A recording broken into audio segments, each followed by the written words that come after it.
شروع کریں۔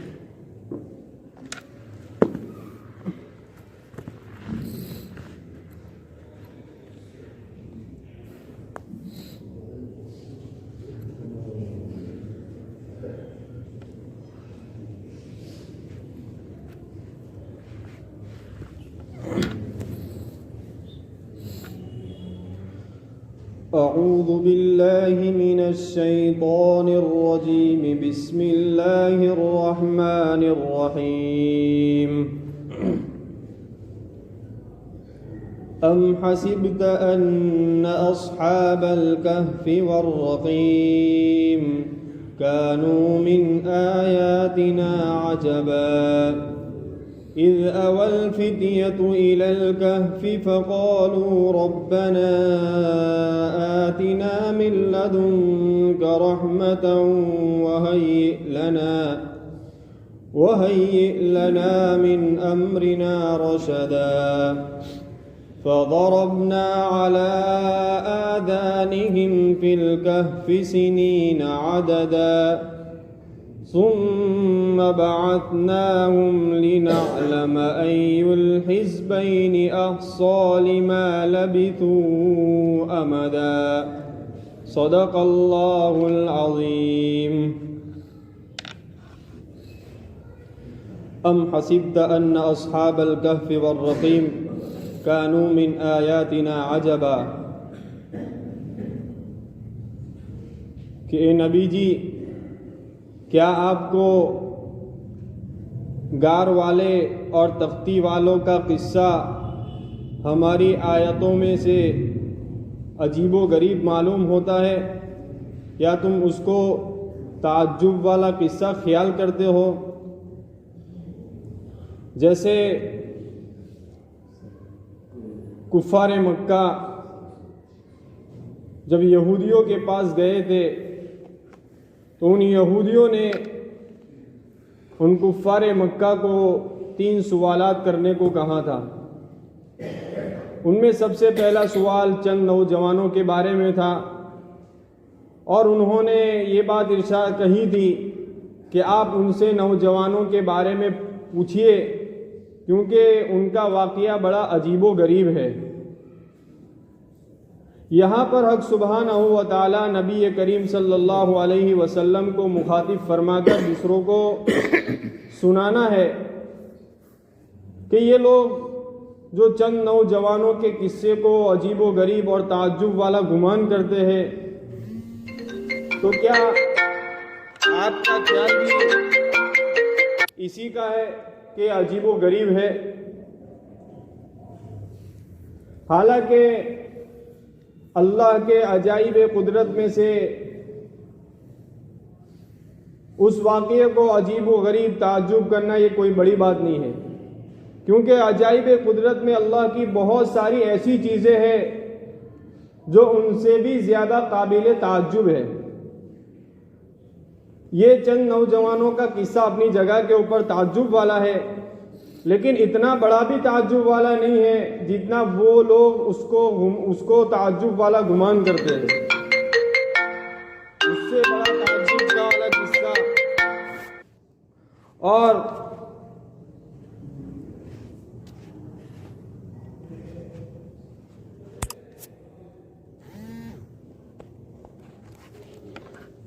بلکہ اس سے بھی بڑی تعجب کی چیز تو یہ ہے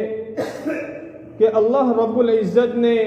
7 آسمان بنائے، 7 زمین بنائی، ایک مٹھی مٹی نہیں تھی، اللہ پاک نے زمین کا اتنا بڑا گولا بچھا دیا، 7 آسمان بغیر ستون کے کھڑا ہے، ایک تنکا نہیں تھا، ایک ذرہ نہیں تھا، اللہ نے کیسے کیسے درخت لگائے، ایک قطرہ پانی کا نہیں تھا، اللہ نے دریا اور سمندروں کو بہایا، اللہ نے میٹھا پانی بنایا، کھارا پانی بنایا،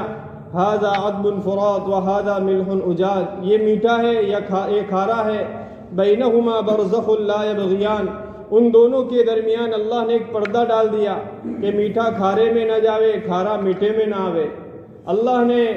رفع السماوات، آسمان کو بلند فرمایا، والشمس والقمر والنجوم مسخرات بامری، چاند سورج ستاروں کو بنایا، اس کو اپنا غلام بنایا، دن کو اجالا دے دیا، رات کو اندھیرا دے دیا، آسمان کو بلند کیا، زمین کو پست کیا، سورج کو اجالا دے دیا، چاند کو روشنی دے دی، فرشتوں کو نور سے بنایا، انسانوں کو مٹی سے بنایا۔ یہ ساری چیزیں وہ ہے جو قابل تعجب ہے۔ چند نوجوان کئی سال تک غار کے اندر سو گئے، پھر وہ بیدار ہوئے، یہ کوئی اتنی بڑی تعجب کی بات نہیں ہے۔ تعجب کی بات تو یہ ہے کہ اللہ پاک نے آسمان، چاند، سورج، عدم سے اس کو وجود بخشا، کچھ نہیں تھا اور اللہ نے سب کچھ بنا دیا۔ یہ زیادہ قابل تعجب کی چیز ہے۔ تو بہرحال اللہ پاک اسی بات کو یہاں ارشاد فرما رہے ہیں کہ کیا آپ کا یہ خیال ہے کہ تختی والے، غار والے اور تختی والے وہ ہماری نشانیوں میں سے ایک عجیب و غریب نشانی ہے اور وہ قابل تعجب آپ اس کو خیال کرتے ہیں؟ یہاں پر اللہ رب العزت اس آیت شریفہ سے سب سے پہلے سوال کا جواب یہاں بیان فرما رہے ہیں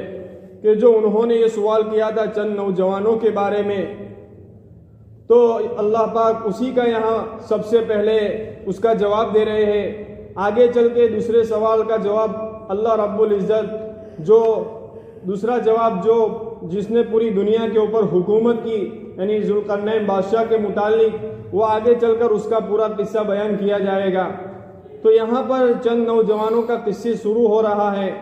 یہاں پر سب سے پہلے تو چند باتیں ہیں۔ سب سے پہلی بات تو یہ ہے کہ اصحاب کہف اور اصحاب رقیم، یہاں دو لفظ آئے ہیں،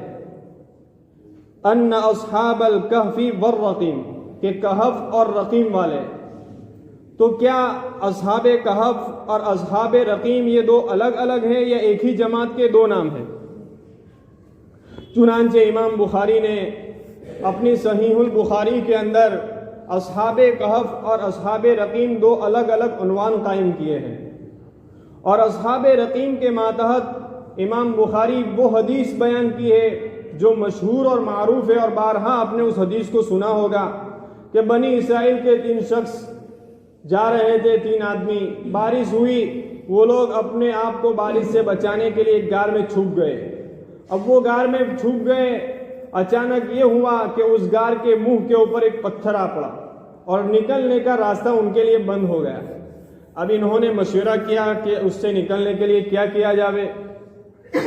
تو ان کا مشورہ ہوا اور یہ طے کیا بھائی جس نے کوئی ایسا کام خالص اللہ کے لیے کیا ہو اس کو اس کام کو اللہ کے سامنے پیش کر کے اس کو وسیلہ بنا کر دعا کرو۔ ایک آدمی نے اپنا اخلاص والا کام اللہ کے سامنے پیش کیا اور دعا کی، اللہ تیرے یہاں مقبول ہے تو ہمارے لیے نکلنے کا راستہ کھول دے۔ چنانچہ تھوڑا پتھر ہٹ گیا۔ دوسرے نے بھی اپنا عمل پیش کیا اور دعا کی، تھوڑا ہٹ گیا۔ تیسرے نے کی تو تھوڑا ہٹ گیا، یہاں تک کہ وہ دونوں اس غار سے نکل گئے۔ تو اصحاب رقیم کے ماتحت امام بخاری نے اس قصے کو بیان فرمایا ہے۔ خلاصہ کلام یہ ہے کہ چنانچہ اس سے معلوم ہوتا ہے کہ امام بخاری کے نزدیک اصحاب کہف اور اصحاب رقیم یہ دو الگ الگ جماعت ہیں، لیکن حافظ ابن حجر صاحب شارح بخاری جنہوں نے بخاری کی شرح لکھی ہے، انہوں نے اصحاب کہف اور اصحاب رقیم دو الگ الگ جماعت ہونے سے انکار کیا ہے، اور انہوں نے یہ بات کہی ہے کہ صحیح بات یہ ہے کہ اصحاب کہف اور اصحاب رقیم یہ ایک ہی جماعت ہے۔ اور انہوں نے یہ بھی بات بھی ارشاد فرمائی ہے کہ سورہ کہف کا جو قصہ ہے اس کا سیاق اگر سیاق کے اوپر ہم نظر ڈالیں تو ہمیں یہ معلوم ہوتا ہے کہ اصحاب کہف اور اصحاب رقیم ایک ہی جماعت کے دو نام ہیں، اور اکثر جمہور محدثین اور مفسرین بھی اسی کے قائل ہیں کہ اصحاب کہف اور اصحاب رقیم ایک ہی جماعت کے دو نام ہیں۔ ایک بات تو یہ ہے۔ دوسری بات اس قصے کی تفصیل کے سلسلے میں ہے۔ جو اس قصے کا اصل مقصود اور اس قصے کی روح ہے، جس سے یہودیوں کے سوال کا جواب بھی ہو جاتا ہے اور مسلمانوں کے لیے، ایمان والوں کے لیے ہدایت اور نصیحتیں بھی ہو جاتی ہیں۔ اس کی تفصیلات کے 2 جز ہیں، ایک جز تو جو اس کی روح ہے، اصل جو مقصود بیان کرنا ہے، اور دوسرا حصہ اس قصے کے ساتھ صرف اور صرف تاریخی اور جغرافیہ کی حیثیت رکھتا ہے، اصل مقصود سے اس کا کوئی واسطہ نہیں ہے۔ مثلا کہ یہ قصہ کون سے سال میں پیش آیا، کس شہر میں پیش آیا، کس بستی میں پیش آیا، اصحاب کہف کتنے تھے، اور وہ جن بادشاہ کی مجبوریوں سے یہ لوگ بھاگ کر غار میں انہوں نے پناہ لی تھی، وہ بادشاہ کون تھا، اس کے کیا عقائد تھے، اصحاب کہف کتنے تھے، کتنے سال تک سوتے رہے، اور جب بیدار ہوئے تو اب تک وہ زندہ ہے یا مر گئے۔ یہ ساری تاریخی حیثیت ہے جس سے اس قصے اور قرآن پاک کی کسی بھی آیت کو سمجھنا اس کے اوپر موقوف نہیں ہے، کسی بھی موقوف نہیں ہے۔ سب سے پہلی بات تو یہ ہے کہ یہ قصہ کب پیش آیا۔ اب چونکہ لوگوں کی طبیعتیں اب چونکہ ان چیزوں کو سننے کی آمادہ ہو گئی ہے، اس لیے طبیعتوں کی دلچسپی کے لیے مختصراً میں آپ کو بیان کر دیتا ہوں۔ سب سے پہلی بات تو یہ ہے کہ یہ قصہ کب اور کہاں پیش آیا۔ بہت سارے لوگوں نے اقوال نقل کیے ہیں، مختلف باتیں لوگوں نے لکھی ہے، لیکن میں خلاصے کے طور پر مولانا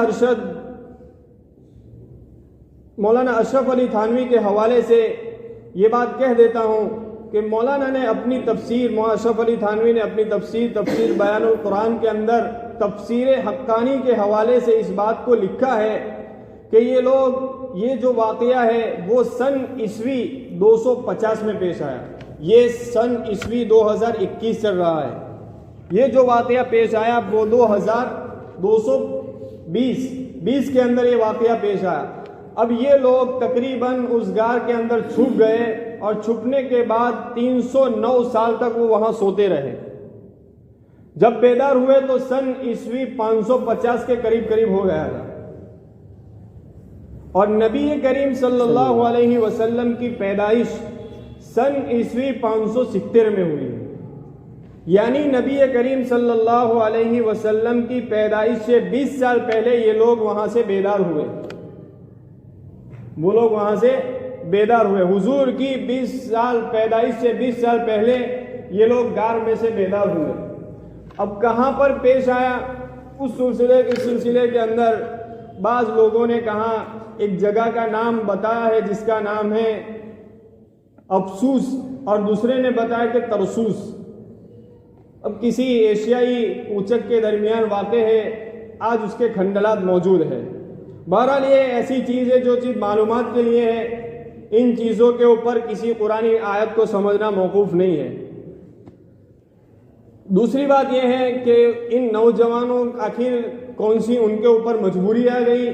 تو ان کو شہر سے باہر نکلنا پڑا اور غار کے اندر پناہ لینی پڑی۔ اس کا مختصراً قصہ یہ ہے کہ یہ جو اصحاب کہف تھے یہ بادشاہ کی اولاد تھے، اور یہ اپنی قوم کے سردار تھے۔ قوم بت پرست تھی۔ اب یہ ایک روز قوم اپنے کسی مذہبی میلے کے لیے شہر سے باہر نکلی، جہاں ان کا سالانہ اجتماع کا دن ہوتا ہے، وہاں سب لوگ جمع ہوئے، اور وہاں جمع ہو کر یہ لوگ بتوں کی پوجا پاٹ کرتے تھے اور اس کے نام کی قربانی کرتے تھے۔ اب اس قوم کا ایک بہت بڑا ظالم اور جبار بادشاہ تھا جس کا نام دقیانوس بتایا جاتا ہے۔ اب کسی سال ایسا اتفاق ہو گیا کہ پوری کی قوم اس میلے کے اندر شریک ہو گئی۔ اب اس سال یہ اصحاب کہف کے نوجوان بھی وہاں پہنچ گئے، اور انہوں نے اپنی قوم کو دیکھا کہ ہماری قوم تو اپنے ہی ہاتھوں سے بنائی ہے، بتوں کی خدا مانتے ہیں، اس کی عبادت کرتے ہیں، اس کے نام کی قربانی کرتے ہیں۔ ان کو اپنی قوم کی اس احمقانہ کام کے اوپر بڑا افسوس ہوا، اور حق سبحانہ و تعالیٰ نے ان کو اس وقت عقل سلیم عطا فرمائی کہ اس کو قوم کی اس کام سے نفرت ہو گئی، اور انہوں نے عقل سے کام لیا اور سمجھ لیا کہ بھئی عبادت تو ایک خدا کی کرنی چاہیے جو آسمان اور زمین کا پروردگار ہے۔ چنانچہ انہوں نے اپنی قوم کی اس بری عبادت اور احمقانہ عبادت سے بچنے کے لیے انہوں نے وہ جگہ چھوڑنا شروع کی، اور یہ خیال ایک ہی وقت کے اندر چند نوجوانوں کے دل کے اندر آ گیا۔ چند نوجوانوں کے دل کے اندر ایک ہی خیال ہوا۔ چنانچہ انہوں نے سب سے پہلا ایک نوجوان اپنی قوم کے پاس سے علیحدہ ہو کر دور کسی جھاڑ کے نیچے بیٹھ گیا۔ تھوڑی دیر کے بعد دوسرا نوجوان بھی اسی جھاڑ کے نیچے بیٹھ گیا قوم سے علیحدہ ہو کر۔ پھر تیسرا آتا گیا، چوتھا آتا گیا۔ اب وہ جو لوگ وہاں جمع ہو رہے تھے ان میں سے کوئی ایک دوسرے کو پہچانتا بھی نہیں تھا، اور ایک دوسرے کو یوں بھی نہیں پوچھتے تھے کہ ہم یہاں کیوں آئے ہیں۔ لیکن اللہ رب العزت نے اس درخت کے نیچے ان نوجوانوں کو جمع کر دیا جن کے دلوں کے اندر اللہ پاک نے ایمان پیدا فرمایا۔ علامہ ابن کثیر نے یہاں بہت ہی عجیب و غریب حدیث بیان کی ہے کہ لوگ اجتماعیت اور جمع ہونے کو سبب قومیت اور جنسیت قرار دیتے ہیں، کہ اگر کوئی آدمی کسی کو اتفاقاً مل جاتا ہے اس سے دوستی ہو جاتی ہے، یا کسی مجمع سے مل جاتی ہے دوستی ہو جاتی ہے، تو عام طور پر لوگ یوں کہتے ہیں کہ بھائی ہمارا اتفاق ہو گیا ہے اور یہ ہو گیا اور ہماری برادری کا ہے، ہماری جنس میں سے ہے، وغیرہ وغیرہ۔ لیکن حدیث میں نبی کریم صلی اللہ علیہ وسلم نے فرمایا کہ اتحاد و افتراق کا اصل تعلق ارواح سے ہے، ارواح سے، اور پھر اس عالم کے اندر وہ ابدان میں منتقل ہوتی ہے، یعنی ازل کی مناسبت سے اور ارواح کے اندر جب روحوں کو جمع کیا گیا تھا اس وقت جو روحیں آپس کے اندر اتفاق اور اتحاد ہو گیا تھا جن روحوں کا، اور وہ اتحاد اور اتفاق کے ساتھ رہتی تھی، وہ اس دنیا کے اندر بھی اتحاد و اتفاق کے ساتھ رہتی ہے۔ اور وہاں جن روحوں کا اختلاف ہو گیا تھا، الگ ہو گئی تھی، علیحدگی ہو گئی، وہ یہاں پر بھی وہ الگ ہی رہتے ہیں۔ یہ عالم ارواح سے چلا ہوتا ہے، جیسا آپ اس قصے سے بخوبی جان گئے ہوں گے کہ چند نوجوان جو ایک دوسرے کو پہچانتے بھی نہیں تھے لیکن ایک جگہ کے اوپر جمع ہو گئے۔ تو بہرحال یہ لوگ وہاں درخت کے نیچے جمع تو ہو گئے، لیکن ہر ایک اپنے عقائد کو ایک دوسرے سے اس لیے چھپاتا تھا کہ کہیں بادشاہ کو یہ خبر نہ کر دے اور بادشاہ میری گرفت نہ فرما دے، مجھے پکڑ نہ لے۔ اب تھوڑی خاموشی کے بعد ایک آدمی نے ہمت کر کے یہ بات بیان کی، ہم لوگ یہاں پر جمع تو ہو گئے ہیں قوم کو علیحدہ کر کے، آخر ہمارا کوئی وجہ تو ہے کہ قوم کو علیحدہ کر کے ہم درخت کے نیچے جمع ہو گئے، ہمارا آخر کیا کوئی وجہ ہے؟ چنانچہ ایک نوجوان کھڑا ہوا اور اس نے بڑی جرأت کے ساتھ یہ بات کہی کہ میرے اس درخت کے نیچے جمع ہونے کا مقصد یہ ہے کہ جب میں نے قوم کو جس دین کے اوپر، جس مذہب کے اوپر اور جس کی عبادت کرتے ہوئے میں نے دیکھا تو مجھے اس بات کا یقین ہو گیا کہ یہ باطل پر ہے، یہ باطل مذہب پر ہے، اس لیے میں نے قوم کو علیحدہ کر دیا، ان کو چھوڑ دیا۔ ایک بولا تو اب دوسرے لوگوں کو بھی ہمت ہو گئی اور ہر ایک نے یہی بات کہی کہ ہمارا بھی یہاں درخت کے نیچے بیٹھنے کا مقصد یہی ہے اور اسی عقیدے نے ہم کو بھی یہاں جمع کیا ہے۔ چنانچہ اب ایک ہی خیال کی ایک جماعت تیار ہو گئی، ایک ہی خیال کی جماعت، اور آپس میں یہ لوگ ایک دوسرے کے دوست بن گئے اور رفیق بن گئے۔ اب ان نوجوان جو درخت کے نیچے جمع ہوئے تھے انہوں نے ایک عبادت گاہ بنائی، اور ان لوگوں نے وہاں پر عبادت کرنا شروع کر دیا۔ اب آہستہ آہستہ یہ خبر شہر میں پھیل گئی کہ ایسے چند نوجوان ہیں جو توحید کو لے کر کھڑے ہوئے ہیں، انہوں نے اپنی عبادت گاہ کو الگ بنا لیا ہے۔ شہر میں پھیلنا شروع ہو گئی اور چگل خوروں نے بادشاہ تک اس بات کو پہنچا دیا۔ اب بادشاہ نے وہ اصحاب کہف کے جو چند نوجوان تھے ان کو اپنے دربار میں بلایا اور بلا کر ان کو ان کے عقائد اور طریقے کے بارے میں سوال کیا۔ چنانچہ انہوں نے بادشاہ کے سامنے کھڑے ہو کر بے خوف و خطر بغیر ڈرتے ہوئے اپنے عقیدہ توحید کا اعلان کیا کہ ہم تو ایک اللہ کو ماننے والے ہیں، اور بس یہی نہیں بلکہ اس وقت انہوں نے اس بادشاہ کو بھی ایمان کی دعوت دی، اس بادشاہ کو بھی توحید کی دعوت دی۔ بادشاہ نے سب کچھ سن لیا، انہوں نے بڑی جرأت کے ساتھ توحید کی دعوت دو دی، لیکن بادشاہ نے توحید کو ماننے سے انکار کر دیا اور اس نے کہا کہ دیکھو تم ابھی نوجوان ہو، ابھی تمہاری عقل کامل نہیں ہے، ابھی تم بچے ہو، اب میں تم کو مہلت دیتا ہوں کہ تم سوچ لو۔ میں تم کو قتل کرنے پر اس لیے جلدی نہیں کرتا کہ تم ابھی تھوڑے چھوٹے ہو، نوجوان ہو، تمہیں ابھی پوری عقل نہیں ہے، اس لیے میں تم کو مہلت دیتا ہوں، تم غور و فکر کر لو۔ اگر تم واپس اس دین کے، اس اپنی قوم کے دین کے اور مذہب کے اوپر آ گئے تو تمہارے لیے کوئی بھی سزا نہیں، لیکن اگر تم نے اپنی توحید کے اوپر تم برقرار رہے، باقی رہے، تو میں تم کو قتل کر دوں گا۔ چنانچہ بادشاہ کے سامنے بادشاہ نے ان کو یہ بات کہی۔ اب یہ نوجوان وہاں سے بادشاہ کے پاس سے رخصت ہوئے اور وہ لوگ یہاں سے چلے غار کی طرف۔ اب وہ اس غار کے پاس پہنچے اور اس غار کے پاس پہنچ کر انہوں نے ایک بہت ہی خضوع کے ساتھ اور رقت آمیز اللہ کے دربار میں دعا کی، اور دعا کرنے کے بعد وہ لوگ غار میں پہنچے، اور غار میں پہنچنے کے بعد انہوں نے مشورہ کیا۔ اب اس غار کے پاس پہنچنے کے وقت انہوں نے کیا دعا کی تھی اور غار میں جانے کے بعد ان کے ساتھ کیا معاملہ ہوا، کیا مشورہ ہوا، وہ انشاءاللہ اگر زندگی رہی تو آئندہ سنیچر اس کو ہم بیان کریں گے۔ وآخر دعوانا الحمدللہ رب العالمین۔